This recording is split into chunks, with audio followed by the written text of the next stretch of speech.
जो मेरे हाथ के थे मैं कर सकता था, तो इन्होंने उस काम को खुदा के भवन के लिए उस अपने आप को भी बोया। हाँ जी, आगे बताइए फिर आपके जीवन में क्या हुआ?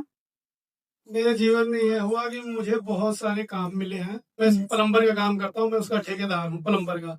कम से कम मेरे को 8 से 10 काम नए मिले हैं। 8 से 10 काम नए मिले हैं।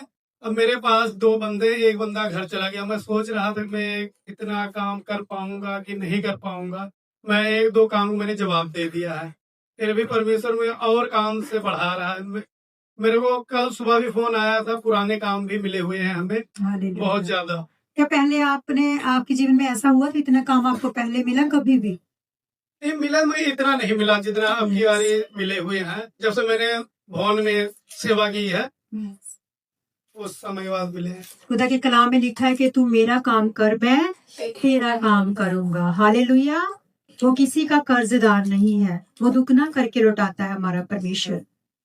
इस गवाही के लिए हम परमेश्वर की महिमा का जोश ताली को बजाएंगे। अरे भाई, आपने ये भी नहीं पाया कि कुछ कामों को मैंने ना कर दी है, कि मेरे पास इतना काम है कि 1-2 काम को मैंने 1-2 काम को मैंने जवाब दे दिया। तो बंदे कह रहे हैं कि क्या बात होगी, पहले हाँ कर लिया अब जवाब दे रहे हो। इतना काम है कि वो काम ही नहीं कर पा रहा भाई। हाँ जी। एक आपकी और गवाही है जो आपकी फैमिली की घर की इनकी 3 गवाहियां हैं। वेदिक इनकी बेटी की गवाही को सुनेंगे। पास्टर जी हमेशा सबसे कहते हैं कि बेदी बनाओ, बेदी बनाओ। हालेलुया। लेकिन ये पिछले संडे फर्स्ट बार आए थे और खुदा के कलाम में लिखा है कि भेंट चढ़ाने से उत्तम है आज्ञा को माना। इन्होंने फर्स्ट टाइम ही उस बात को माना। तो क्या हुआ भाई जब आपने पास्टर जी के मुख से बेदी बनाने का प्रचार में सुना?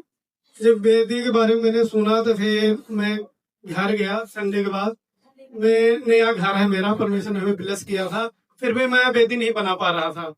फिर मैं सोचा कि परमेश्वर का वेदी के बारे में बताते हैं, वेदी बनाए। फिर मैंने अलग से वेदी बनाई है।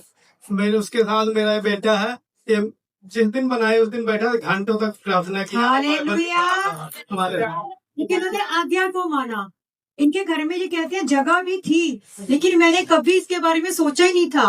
मैं बैठ के कहीं भी, हम ये नहीं कहते बैठे हम प्रार्थना नहीं कर सकते, लेकिन जगह होने के बावजूद इन्होंने वेदी नहीं बनाई थी। लेकिन इन्होंने कहा जब मैंने लास्ट संडे पास्टर जी के मुख से सुना कि अपने घर में वेदियां बनाओ, तो मैंने उस रंग रूम में वेदी भी बनाई और घंटे प्रार्थना की। साथ में मेरी फैमिली ने, मेरे बेटे ने भी की। हालेलुया। इस गवाही के लिए भी हम सुंदर को बजाएंगे।